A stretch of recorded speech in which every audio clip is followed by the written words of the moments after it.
cours est dédié à la réussite en Torah et en Yirat Shamayim de Eran Ben Ingrid Rena.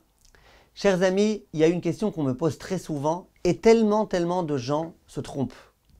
La question est de savoir, une personne me dit, écoutez, les vestes que j'avais réservées pour Shabbat, je les ai mises durant tout Chol HaMoed et maintenant voilà, elles sont sales. Est-ce que j'ai le droit de laver mes vestes? Est-ce que j'ai le droit de laver mes pantalons? Est-ce que j'ai le droit de laver mes chemises? Etc. etc. Et il y a beaucoup de gens qui pensent que c'est autorisé dès lors que tu n'as plus aucun vêtement. Ah, t'as plus. Alors on va t'autoriser à nettoyer. Et ça, c'est une très grave erreur. Pourquoi? La halakha dit la chose suivante. Pendant Chol HaMoed, on n'a pas le droit de procéder à la lessive. La raison de cette halakha-là, c'est quoi? C'est parce qu'on souhaite que les gens, le premier jour de Yom Tov arrive, or qu'ils sont impeccables. Or, on se dit, si jamais les gens ils savent que c'est permis pendant Chol HaMoed de faire des lessives, il y a plein de gens qui par nonchalance ne feront pas la lessive avant Yom Tov, et donc qui entreront dans la fête alors qu'ils sont sales, en se reposant sur le fait qu'ils pourront faire leur lessive après. Viennent Chachamim et disent, du coup, les vêtements, tels que les vêtements des enfants, qui se promènent par terre, qui sont dans la gadoue sans arrêt, qui se salissent très rapidement, ceux-là ont le droit de les laver. Prends le droit de les laver, parce que même si jamais tu t'étais préparé avant la fête et que tu étais rentré impeccable pendant la fête, mais lui, tous les jours, il salit ses vêtements. Donc on a le droit de laver ses vêtements. Pareil, disent les décisionnaires, est-ce que les sous-vêtements, on a le droit de les laver? En particulier dans les endroits où il fait très chaud. Dès que tu n'as plus de sous-vêtements, tu peux. Pourquoi? Comme les vêtements des enfants.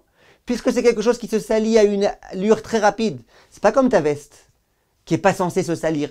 C'est quelque chose qui se salit très vite. Donc même si tu avais tout prévu et que tu avais bien nettoyé ça avant la fête, on s'imagine que pendant la fête, tu auras besoin à nouveau de nettoyer. Donc ça, c'est pas interdit. Que se passe-t-il avec quelqu'un dont sa veste s'est abîmée, s'est salie? Or là, écoutez bien, mes chers amis. Il y a écrit dans la halakha, en Shulchan Aruch, que celui qui n'a qu'un vêtement, et son vêtement s'est sali, il a le droit de le nettoyer. Les gens, ils comprennent que n'avoir qu'un vêtement, ça veut dire j'ai qu'un vêtement. Ça veut dire que toutes mes vestes de Shabbat et de Yom Tov, elles sont sales. Maintenant, voilà, j'ai plus de vêtements. Mais c'est faux. C'est pas ça, n'avoir qu'un vêtement. N'avoir qu'un vêtement, c'est quelqu'un qui n'a qu'une veste de Shabbat. En tout et pour tout. Dans toute sa garde-robe, il a qu'une veste et un pantalon pour Shabbat. Ou une femme, elle a qu'une robe pour Shabbat. Et c'est sa tenue de Shabbat. Alors la halakha, elle dit, puisque tu n'en as qu'une, même si tu l'avais bien nettoyée avant la fête, c'est logique de supposer que pendant toute la fête, ça risque de se salir. Et donc, puisque ça risque de se salir, on t'a autorisé à laver en l'honneur de Yom Tov. Par contre, si quelqu'un a deux vêtements, alors là on dit ok, très bien, il a deux vêtements. Avant la fête, il avait qu'à les laver les deux. Et puis en principe, ça va. Des vestes, des pantalons, c'est pas quelque chose qu'on nettoie tous les jours. Donc en principe, c'est censé lui suffire pour toute la période. Et si ça n'a pas suffi pour toute la période, parce que pour une raison ou pour une autre, il s'est sali, ça reste interdit. Donc les décisionnaires disent que si quelqu'un a deux tenues de Shabbat, il n'aura pas le droit, pendant Chol HaMoed, de nettoyer sa tenue, même si jamais elles sont les deux complètement sales. Il va devoir mettre une tenue de semaine, qui met une tenue de semaine.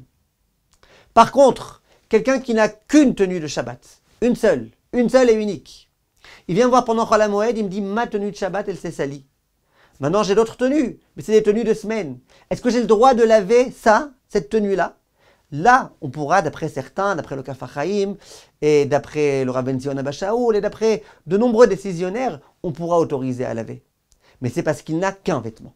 Mais ce qu'on peut donner comme conseil, c'est de nettoyer les petites taches. S'il y a une petite tache ici, une petite tache là-bas, tu peux nettoyer. Les décisionnaires, ils disent avec du savon s'il faut. Pourquoi? C'est qu'à un endroit très précis. Et la raison, c'est la même. Chachamim, il savait très bien que même si tu avais nettoyé tous tes vêtements avant l'entrée de la fête, ce genre de petites taches comme ça, c'est des choses qui se produisent pendant cette période-là, pendant tellement de jours dans lesquels on mange, on se retrouve ensemble, etc. Donc ce genre de petites taches qu'on vient nettoyer, ça c'est permis. Mais par contre, faire une lessive totale de tout le vêtement, ça, c'est interdit. Voilà, j'espère que l'idée est claire. Be'atzlacha, mes chers amis, diffusez ce cours parce qu'il y a beaucoup de gens qui commettent cette erreur malheureusement. Be'atzlacha.